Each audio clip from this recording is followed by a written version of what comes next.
Welcome to this tutorial on how to change your email address in the Temu app on your Android phone.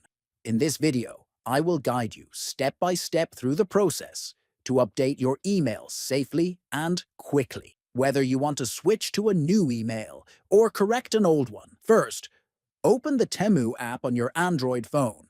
Next, look at the bottom of your screen and tap the profile icon.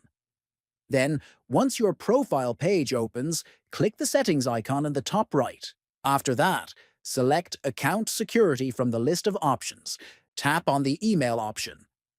Temu will send a verification code to your current email. Open your email inbox, find the message from Temu, and copy the verification code. Enter the verification code in the app. Type your new email address and click Continue. Temu will send another verification code to your new email. Open your new email inbox. Find the verification message, copy the code, and enter it into the app to complete the process.